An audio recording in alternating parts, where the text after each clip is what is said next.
O Brasil registra 10.718.630 casos confirmados e 259.271 mortes por coronavírus.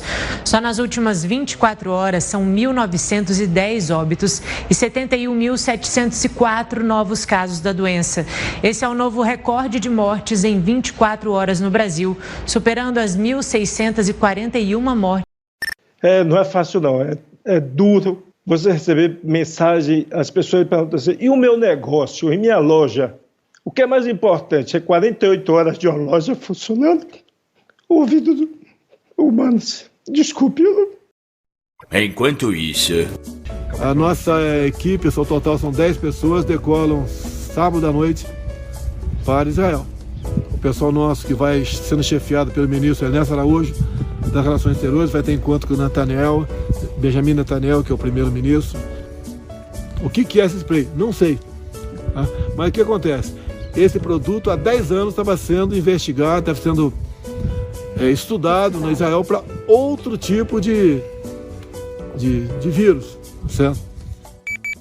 A votação da PEC emergencial marcada para quinta-feira no Senado divide opiniões. A proposta, a gente sabe, abre espaço para a retomada do auxílio emergencial, também estabelece algumas medidas para frear os gastos públicos e cria os chamados gatilhos que podem ser acionados para evitar o descumprimento do teto de gastos públicos. No caso, um mecanismo que limita as despesas da União à inflação do ano anterior. Carla, ontem eu pesquisei, eu procurei saber, não há chefe de Estado que tenha dado uma declaração tão insensível a respeito do próprio povo. Por mais canalha que seja o ditador, por mais autoritário que seja o chefe de Estado, ninguém se atreveu a se referir ao sofrimento de seu povo dessa maneira. Enquanto isso... Não podemos dissociar a questão do vírus e o desemprego. O auxílio emergencial vem por mais alguns meses e daqui para frente, o governador que fechar seu estado, o governador que destrói emprego, ele é que deve bancar o auxílio emergencial. Tem idiota que a gente vê nas mídias sociais, na empresa, né? Vai comprar vacina, só for aqui na casa da tua mãe.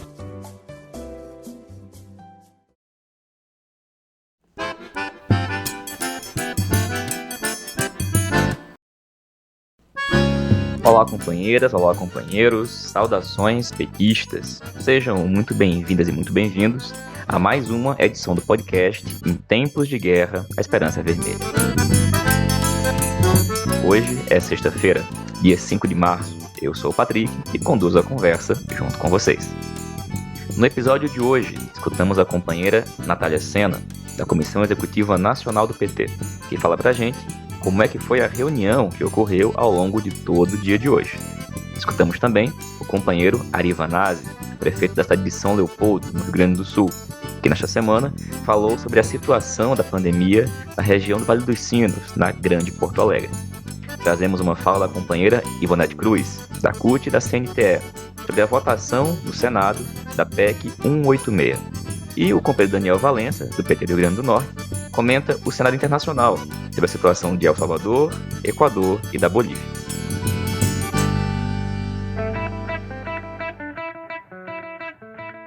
Pessoal, essa foi certamente uma das semanas mais difíceis ao longo de toda a pandemia.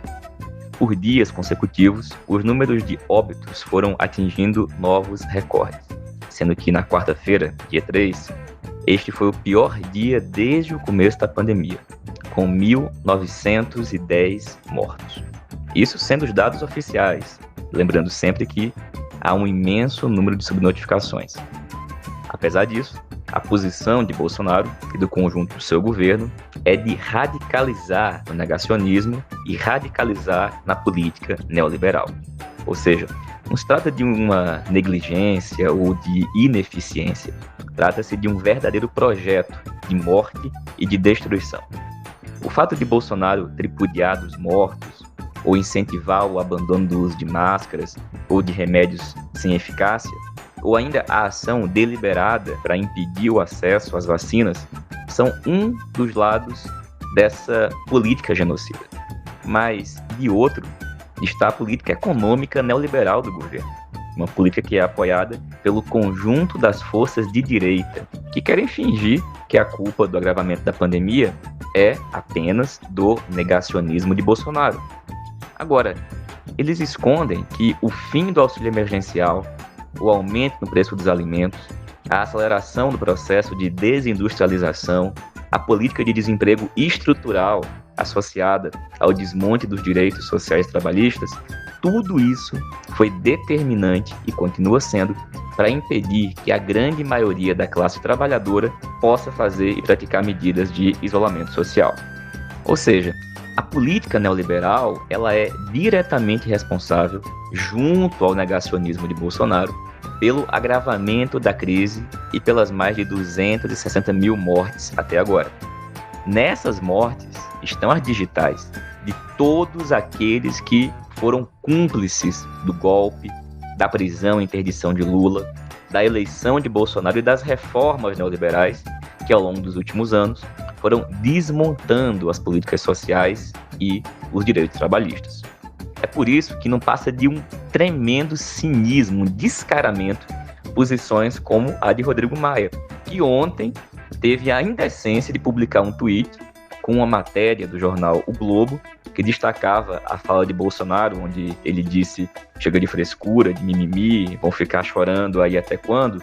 E o Maia foi e escreveu, abre aspas, a gente volta a sorrir quando você sair. Até lá, paciência e serenidade. Fecha aspas.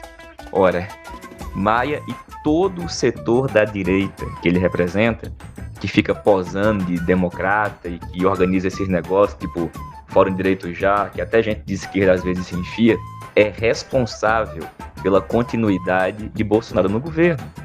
De tal forma que qualquer aproximação com esses sujeitos, esses partidos, implica numa aproximação com essa política que é corresponsável pelo agravamento da pandemia. Assim, quando a gente fala de defender a vida, defender o emprego, enfrentando a política genocida, a gente não pode esquecer que a política econômica ultra-neoliberal é uma das engrenagens que faz com que as pessoas continuem sendo moídas por essa pandemia e, portanto, uma das engrenagens que precisa ser desmontada.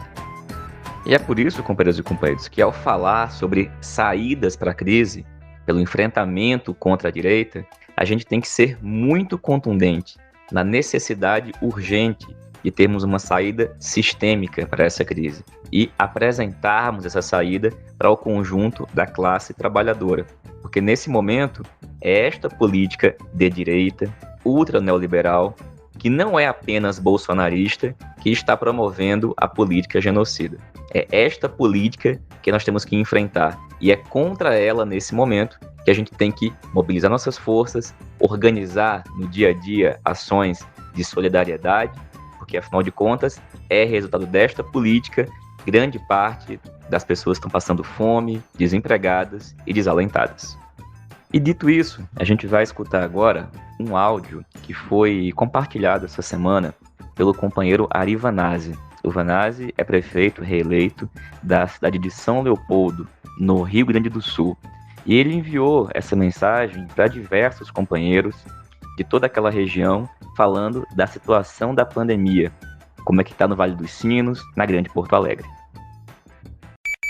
Vou gravar esse áudio aqui para os meus companheiros do PT, aqui do Vale dos Sinos, da Grande Porto Alegre. Nós estamos vendo o pior momento da nossa pandemia, nós estamos vendo as pessoas morrerem, o sistema de saúde faliu na Grande Porto Alegre, não tem mais leito, não tem como ampliar, tanto público como privado. Nós aqui estamos fazendo um debate e se nós não construirmos uma discussão de um lockdown regional nos próximos dias, vai ficar para as prefeituras de toda essa região contratar câmaras frias para botar os corpos, porque nós temos hoje situações dramáticas. Tem pessoas que estão há 60 horas esperando leite e oxigênio não tem. Hoje nós temos 70% das pessoas que estão entubadas são jovens com menos de 45 anos e 65% quem entra na UTI morre, que não se salva mais em função do estresse, do cuidado e da gravidade da pandemia. Nós estamos vendo o pior momento. E nós temos um governo federal genocida, nós temos um governo estadual que tem medo de enfrentar o debate e nós aqui estamos debatendo pesadamente no lockdown para reassumir o controle da pandemia, dos leitos e do bom cuidado da nossa população. Cabe a nós, nessa quadra da história de esquerda, dos partidos, dos movimentos sociais, dos sindicatos, das associações de moradores, assumir para nós essa responsabilidade. Nós queremos ser parceiro nisso. Temos que fazer reuniões online, usar toda a nossa rede para denunciar nos próximos dias essa gravidade desse genocídio humanitário que estão fazendo no Brasil. O Brasil teve 11 meses e teve 200 mil mortes em 11 meses. Em 45 dias, o Brasil produziu 50 mil mortos. Em junho, nós teremos 300 mil mortes. Em agosto, setembro, 400 mil mortes no Brasil. Eu só espero que os organismos internacionais julguem por homicídio esse governo federal que está aí, porque isso sim é um homicida nato, criado, e faz isso. Não tem perspectiva de vacina para toda a população em curto prazo de tempo, porque o governo federal está impedindo, está dificultando a vida dos prefeitos do governo do estado. Então, meus companheiros e companheiras, estou fazendo uma aclamação aqui, um pedido de socorro para que a gente faça esse debate estratégico com toda a nossa militância. Vamos fazer aquilo que a gente sempre fez de melhor, que é cuidar da vida, cuidar dos valores, dos conceitos que nós construímos da vida da nossa população. Quem está morrendo são os ricos também, mas quem está pagando essa conta são os pobres, mais humildes, as mulheres, as crianças. Nós temos gente que precisa da nossa luta. E não é os outros, é os nossos amigos e companheiros que ligam para nós pedindo leito de UTI para o filho, para o pai, para o genro. É muito grave. A situação é o seguinte, ou a gente faz isso agora, ou nós vamos explicar para a história por que nós do campo político, democrático e popular não tivemos condições, no mínimo, denunciar se não conseguir reverter essa situação. Estamos aqui disponíveis, juntos, para ajudar a construir essa luta, esse movimento de denúncia, mas também de solução, propondo um lockdown regional e fechar a cidade, fechar a região por 10 dias. É isso que nós temos que levantar e dizer em cada fala, em cada esquina, em cada lugar que nós vamos. Obrigado, um abraço e uma grande luta para todos nós. Pois é, gente. Esse foi o companheiro Ari Vanazzi, prefeito da cidade de São Leopoldo, no Rio Grande do Sul. A situação, como o Vanazzi falou, é extremamente grave. Por isso, a gente reforça a necessidade da gente criar e manter redes de apoio e solidariedade nas nossas entidades estudantis, sindicatos, sedes de partido, associações de moradores, que contribuam para que as pessoas, trabalhadores e trabalhadoras, possam ter mais condições de se proteger, de se alimentar e, claro, se organizar para enfrentar essa situação que deve piorar ainda mais ao longo dos próximos dias. É evidente que esse tipo de orientação, de organização, solidariedade, mobilização, deveria ser feita pelo conjunto dos partidos de esquerda e organizações sociais. Agora, por falar nisso, hoje teve reunião da Comissão Executiva Nacional do PT. Vamos saber, pela companheira Natália Sena, se esse foi ou não, inclusive, um dos temas discutidos e quais as decisões tomadas pela Comissão Executiva Nacional do Partido dos Trabalhadores. Mas, primeiro, a gente começa escutando a apresentação feita pela Natália Sena de duas propostas de resolução que ela e o companheiro Rui Falcão apresentaram para a Executiva Nacional do Partido. Bom dia, pessoal. A gente encaminhou ontem, eu e o companheiro Rui Falcão, duas propostas de resolução curtinhas, estão aí no grupo, tanto da Executiva quanto do Diretório Nacional. Então, vou falar aqui um pouco do conteúdo do que a gente está propondo aqui para a reunião, né? A primeira proposta faz um panorama dessa situação que já foi colocada aqui, acho que tem amplo acordo sobre o diagnóstico da situação do país, a tragédia sanitária, social, a questão do desemprego, da fome, da falta do auxílio emergencial, o avanço da pauta ultraliberal, agora com essa semana e na próxima na Câmara com a PEC 186, e, obviamente, a responsabilidade do governo Bolsonaro em tudo isso, né, que é total. E aí a gente coloca duas propostas concretas a esse respeito de ações do partido, né? A gente propõe uma conferência nacional de governadores e prefeitos para implementar um lockdown nacional e coordenar a resistência contra o governo Bolsonaro, né? Que, na nossa opinião, e que acredito que seja a opinião aqui de todo mundo nessa executiva, vem se demonstrando como o maior aliado do vírus. Né, e além dessa proposta que envolve os governadores e prefeitos na perspectiva de coordenar a resistência contra o governo e não de fazer algum tipo de união, a gente também está propondo uma frente nacional pelo impeachment de Bolsonaro, ou seja, uma frente ampla nacional pelo impeachment, com a realização de atividades em todo o país, incluindo aí no calendário de lutas o dia 31 de março, né, de 2021, com o mote Ditadura Nunca Mais. Já foram colocados vários elementos sobre o avanço autoritário que está em curso, aí nos últimos dias ficou bem evidente, né? Então, essa proposta parte da ideia de que a gente tem que deixar de lado qualquer ideia de união nacional, de comitê de crise com o governo federal, né? O governo já deixou nítido que o que está em curso não é uma crise mal gerenciada, é um projeto, é o projeto desse governo fazer o que está fazendo. Então, a gente não pode cair na ideia de que a gente precisa ajudar a gerenciar a crise, porque o governo não tem essa intenção, né? E aí, diante de um projeto dessa natureza, cabe a nós nada menos do que muito enfrentamento, muita luta social, muita mobilização. Concordo com o que o companheiro Tasso Genro falou sobre o debate de 2022 ser, de certa forma, colocado, adiado, mas não pelas mesmas razões que ele coloca, né? Que a gente teria que buscar algum tipo de frente ampla para depois discutir candidatura. Eu acho que tem que ser adiado, sim, mas porque não chegaremos bem em 2022, né? Na minha opinião, tem que ser com o nosso candidato petista, a gente tem que ter candidato, mas a gente não vai chegar bem em 2022 se a gente não organizar muita luta social em 2021.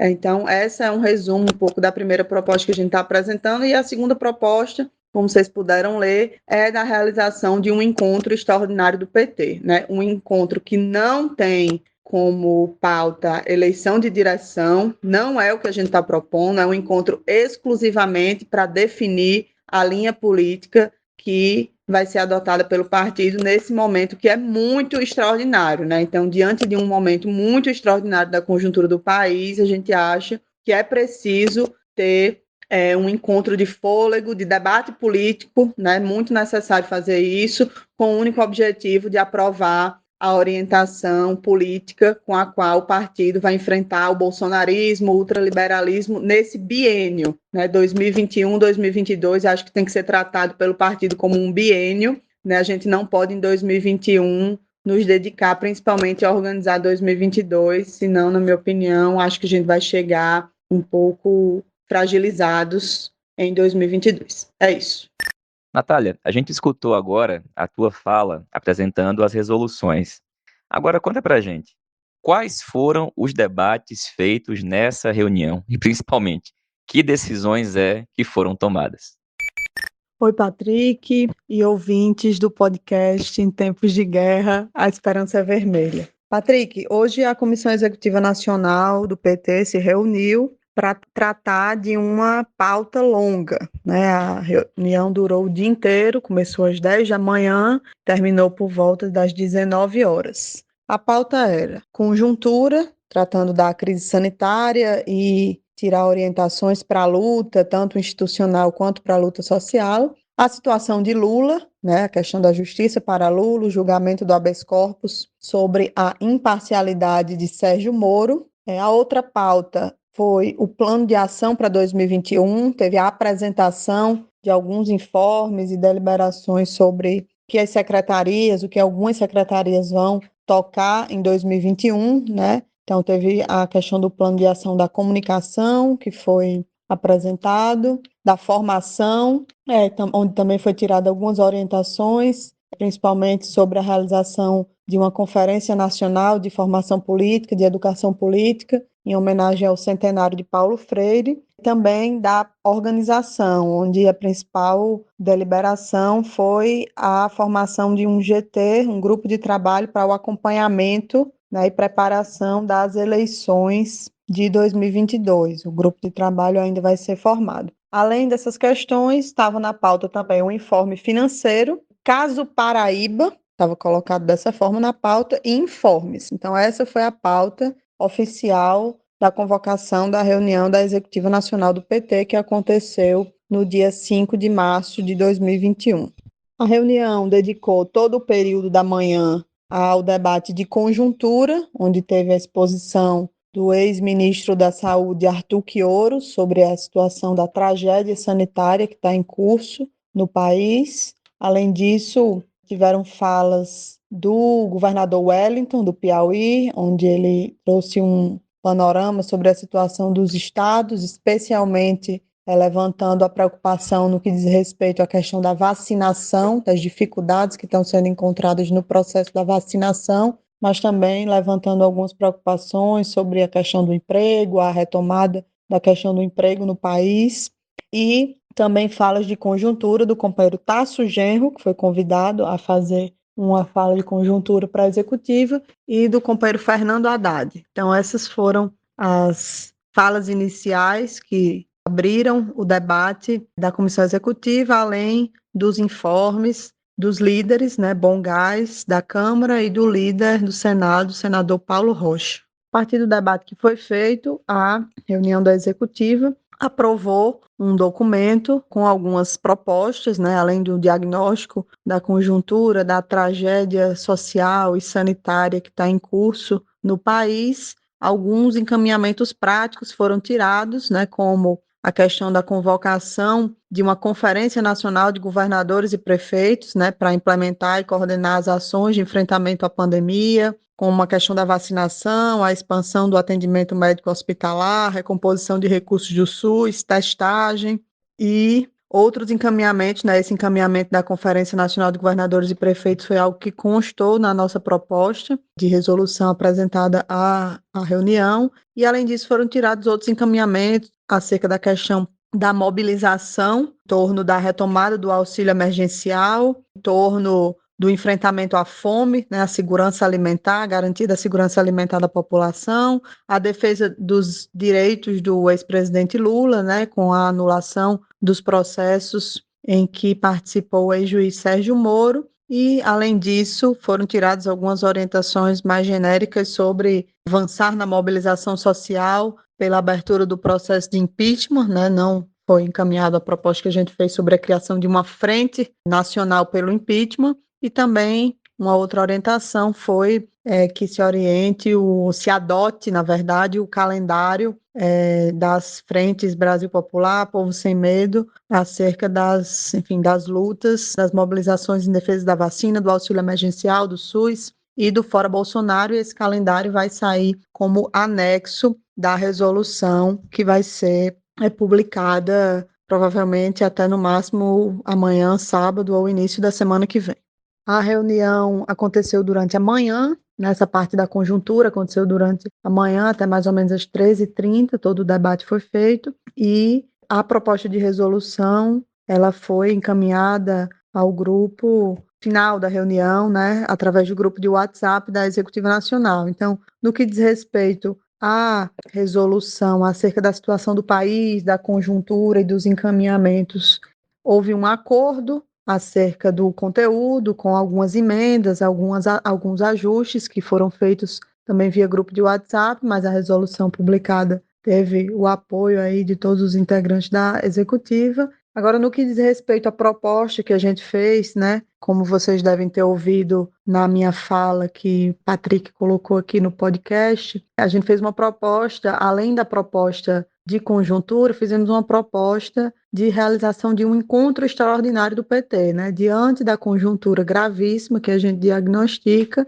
a nossa proposição é que o PT fizesse um encontro extraordinário sem eleição de direção nova, mas um encontro exclusivamente para debater a questão da linha política, para esse biênio 2022, como é que a gente vai debater profundamente, e tirar uma linha política mais consistente acerca do enfrentamento contra o ultraliberalismo, contra o bolsonarismo em todas as frentes, em todos os âmbitos, institucional, da luta social, enfim. Então, a gente fez essa proposta, que não foi incorporada na resolução final e está sendo votada. Pedi que fosse a voto via grupo, já que não deu tempo de ser encaminhado ao final da reunião, mas pelo que eu estou observando até agora, deve ser rejeitada, a proposta de realização do encontro, a maioria da Executiva Nacional, com alguns votos favoráveis, como o meu, de Maria do Rosário, Rui Falcão, Miziara, Cazula, esses foram os que eu identifiquei até agora,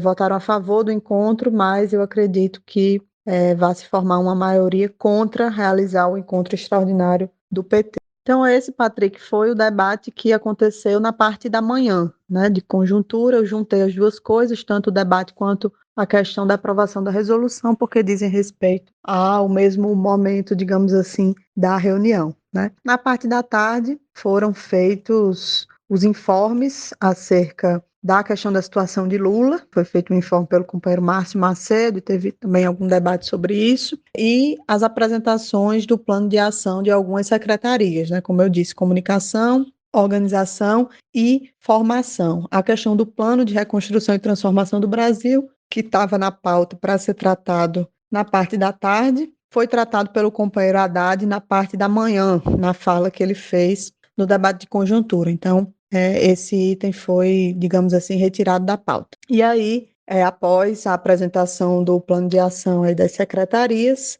que começou a parte mais polêmica da reunião, né, que foi o debate sobre o caso da Paraíba. Para quem não lembra, a gente já falou aqui no podcast sobre essa situação, mas certamente tem gente que chegou depois ou que não acompanhou todos os programas. Eu vou fazer uma breve, resumida, retrospectiva do assunto. A executiva, o Diretório Municipal do PT da Paraíba, na preparação para a eleição de 2020, tirou uma tática eleitoral de candidatura própria, que aos 45 do segundo tempo foi modificada pela direção nacional para obrigar o PT municipal lá a apoiar Ricardo Coutinho, candidato a prefeito, né? Decisão tomada de forma totalmente atropelada, no dia de realização das convenções, faltando, enfim, pouco tempo para o prazo das convenções. O PT já estava com a convenção instalada quando veio essa intervenção do PT municipal. Desde o início, a gente da articulação de esquerda e outros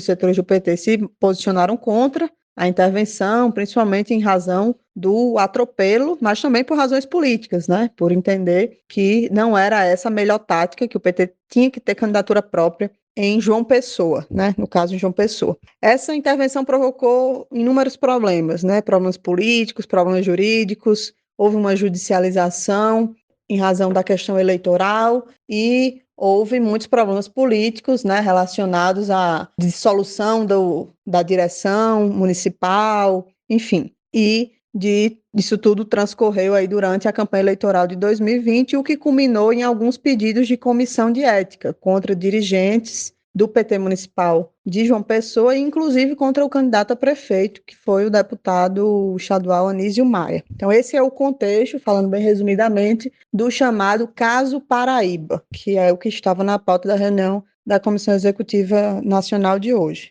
E aí, Patrick, o que foi efetivamente para a discussão hoje na Executiva Nacional foi pedido que já tinha sido feito via grupo de WhatsApp de prorrogação e de reafirmação da admissibilidade da comissão de ética, né, aberta contra esses companheiros e companheiras. Acontece que esse processo tem um vício de origem, né? Ele não teve a sua admissibilidade votada no prazo que deveria ter sido feito e foi instalada sem sequer ter admissibilidade votada. Então, enfim, se tentou corrigir esse assunto, se tentou corrigir passando por cima dessa previsão da votação de admissibilidade, mas no fim das contas acabou se dando um passo atrás e resolveram votar a admissibilidade da comissão de ética ou não, o que também é um problema, porque o prazo para votar essa admissibilidade também já transcorreu. Enfim, o fato é que, contra o meu voto e contra o voto da deputada Maria do Rosário, foi encaminhada a admissibilidade da comissão de ética, lá no caso da Paraíba, e os procedimentos realizados até agora vão ser zerados e as defesas de mérito vão ser feitas mais uma vez, inclusive com essa questão do prazo sendo levantada. E o que pegou todo mundo de surpresa no final da reunião e que não estava na pauta foi a votação de 2 pedidos de comissão de ética também, admissibilidade de pedidos de comissão de ética, contra a deputada Marília Reis e contra o deputado Paulo Guedes, também pela situação que eu já relatei, a gente já comentou aqui no podcast, Walter também comentou sobre isso, da disputa para a mesa diretora da Câmara dos Deputados, né? Para quem não lembra, o PT fechou questão em torno de uma candidatura e do fato de que não teria candidatura avulsa, e tanto Marília quanto Paulo Guedes se inscreveram como candidatos avulsos, e no caso a companheira Marília Reis foi eleita segunda secretária da mesa diretora da Câmara como candidata avulsa em descumprimento a essa resolução partidária, né? Fato é que a nossa opinião é que teve uma transgressão, é evidente, não tem sequer o que ser apurado nesse caso, porque a reunião da executiva com a bancada fechou questão, né? Fechou questão em torno do assunto de que não deveria ter candidatura avulsa e que se a executiva quisesse, poderia, desde já, estabelecer algum tipo de penalidade, advertência, enfim, ou outra que seja em função deste problema que é político, né? Essencialmente político, né? Claro que tem seus aspectos éticos também, mas é um problema essencialmente político e, o mais importante, na nossa opinião, é um oportunismo decorrente da tática radicalmente equivocada que foi adotada pela bancada, né? Porque na hora que vale tudo, né? Vale uma tática de apoio à Baleia Rossi para ter um cargo na mesa, então aparece todo tipo de situação como essa que a gente foi submetido de ter candidatura avulsa porque o cargo era a coisa mais importante do planeta. Enfim, também uma situação muito atropelada, né? Algo que não estava na pauta, que não tinha sido debatido minimamente antes, e nesse caso a nossa opção também foi por votar contra,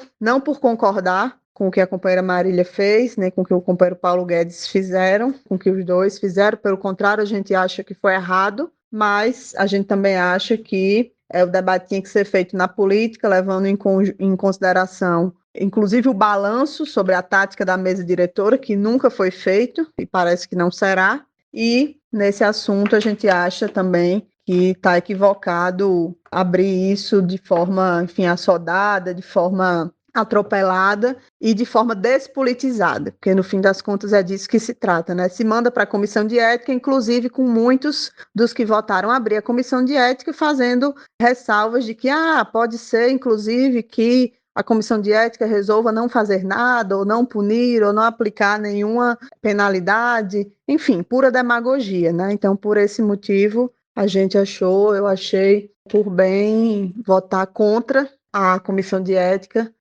nesse contexto. É isso. Valeu, Natália. Obrigado, companheira. E, gente, nessa semana, o Senado Federal votou a PEC 186, chamada de PEC emergencial. Essa proposta chegou como um ataque e uma chantagem do governo Bolsonaro, que queria tirar recursos da saúde e da educação sob o argumento que retornaria com o auxílio emergencial.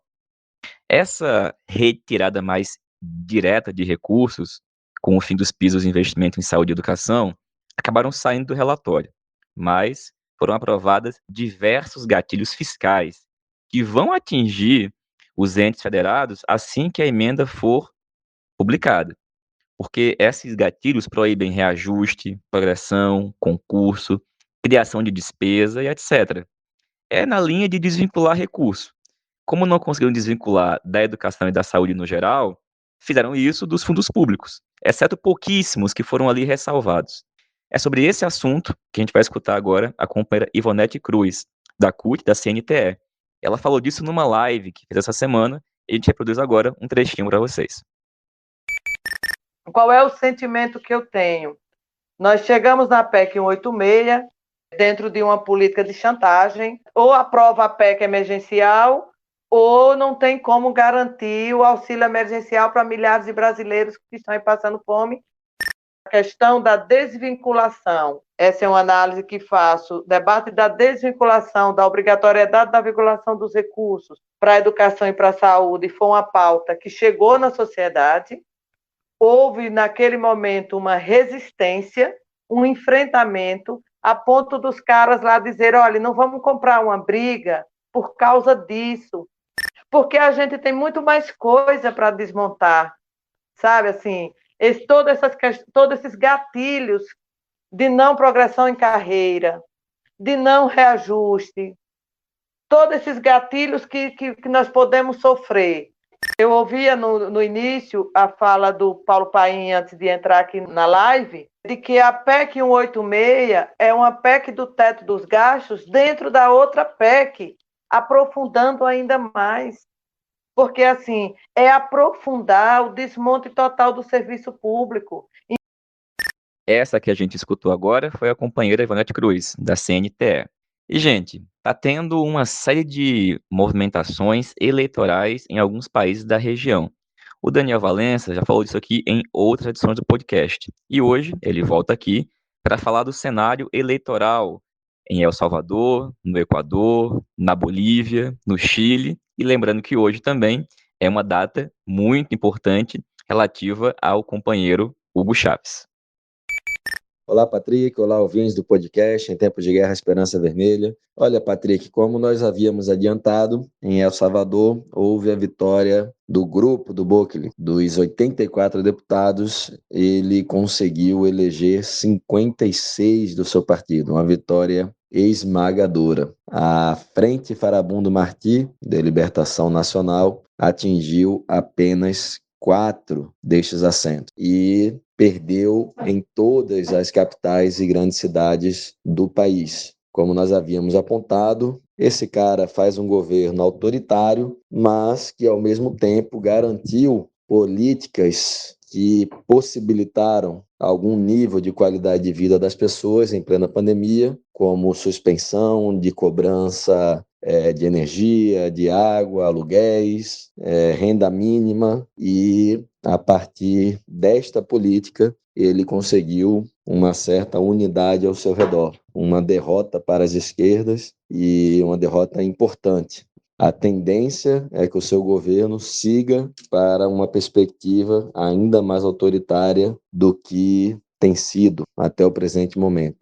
Quanto ao Equador, Patrick, o clima continua quente para esse segundo turno, que deverá acontecer em 11 de abril. A novidade dessa semana foi uma reunião entre um juiz do Tribunal Eleitoral, o Ángel Torres, e o Iaco Pérez, o candidato do movimento Pachacuti. Este processo eleitoral tem sido muito difícil, a gente já trouxe aqui vários elementos, inclusive o último que havia ocorrido foi a solicitação do chefe do Ministério Público do Equador, da ida do chefe do Ministério Público da Colômbia, levando uma documentação que provaria o financiamento por grupos guerrilheiros da campanha do Andrés Arauz. E agora nós temos, então, esta reunião que, após a sua divulgação, e foi comprovada por vídeos, que circularam nas redes sociais, o Tribunal Eleitoral se pronunciou dizendo que os juízes do tribunal devem manter equidistância das candidaturas e que nenhum deles está autorizado a realizar reuniões formais com nenhuma das candidaturas. Ojalá até 11 de abril se garanta minimamente o processo eleitoral e que o Andrés Arauz possa finalmente enfrentar o laço e resolver o problema do Equador. E, Patrick, seguindo nesse giro eleitoral na nossa região, na Bolívia nós teremos eleições subnacionais neste domingo. A tendência é que o MAS-PSP, o partido do Evo Morales, o partido do Luiz Arce, o atual presidente, conquiste mais de 300 das 338 prefeituras que serão disputadas. O problema é que as grandes cidades, El Alto, La Paz, Cochabamba, Santa Cruz, está havendo um grande risco de derrota do MAS-PSP. Eu já tinha apontado isso daí em um livro que a gente publicou há algum tempo, De Costas para o Império, Estado Plurinacional da Bolívia, a luta pelo socialismo comunitário, que o MAS-PSP ele tem uma base social muito firme e forte entre o campesinato indígena originário, que ao longo dos anos de governo não conseguiu transformar o espaço urbano em um espaço de organização da classe trabalhadora e envolvimento maior com o processo de câmbio, como eles chamam. Ou seja, houve o avanço de uma economia comunitária, de um trabalho associado em determinados setores do campo, especialmente o altiplano, mas no meio urbano este avanço é muito frágil. E a consequência é que, se nós tivermos um governo, o governo Evo, que mudou as condições de vida das pessoas, e aí fez com que muita gente, milhões de pessoas que estavam em condição de miséria ou pobreza ascendesse socialmente, se você não tem um avanço na organização e, inclusive, a organização no processo de trabalho, a tendência é que esses setores cada vez mais tentem se desvincular deste campesinato indígena originário. Então, vamos aguardar e torcer para que nesse domingo o MAS consiga impor a sua hegemonia e arrastar também essas eleições subnacionais. Mas há uma possibilidade de uma derrota nos grandes centros urbanos e que será importante para a futura luta de classe naquele país. Patrick, também está havendo hoje no Chile uma greve geral convocada pelos sindicatos, pelos movimentos, partidos de esquerda, em função da mobilização, seja contra o governo do Piñera, seja contra a violência institucionalizada no Estado chileno. Os protestos seguem, apesar da pandemia, os atos de rua também, e a repressão dos carabineiros também, fazendo vítimas todos os meses. Então, é importante a gente acompanhar esse cenário chileno, inclusive porque também em 11 de abril vai ter a eleição dos parlamentares constituintes que deverão redigir a nova Constituição.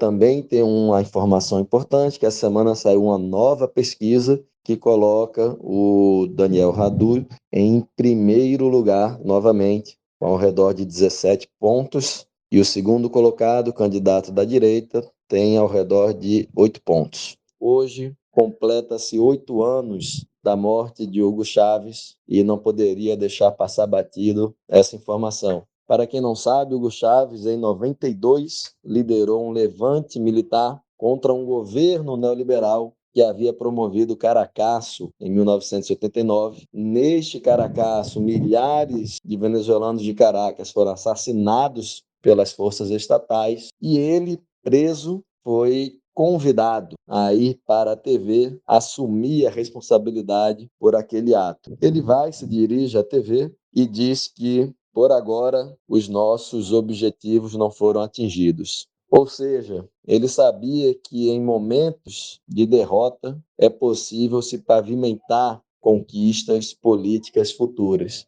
É possível politizar, demarcar e, a partir daí, construir uma vitória sólida em um momento seguinte, por mais que tenha demorado vários anos para a vitória eleitoral do Chávez. É isso, Patrick. Quem quiser conhecer um pouquinho mais da Venezuela, sugiro um filmezinho que está disponível no YouTube, fácil acesso, chamado A Revolução Não Será Televisionada, sobre a tentativa de golpe de Estado que Hugo Chávez vivenciou, salvo engano, em 2002. Forte abraço. Valeu, Daniel. Obrigado, companheiro. E, pessoal, essa foi mais uma edição do podcast Em Tempos de Guerra, a Esperança Vermelha. Como vocês sabem, com edições toda segunda e sexta-feira. E termino a edição de hoje lembrando que na próxima terça-feira, dia 9, a gente começa o curso na ELAP NEP, Nova Política Econômica. Vocês devem ter visto divulgado no Instagram da ELAP. As aulas vão ser dos dias 9, 10 e 11. Para conhecer, acesse o Instagram e acesse a página também da ELAP, www.elap.org.br. Saudações petistas e até mais.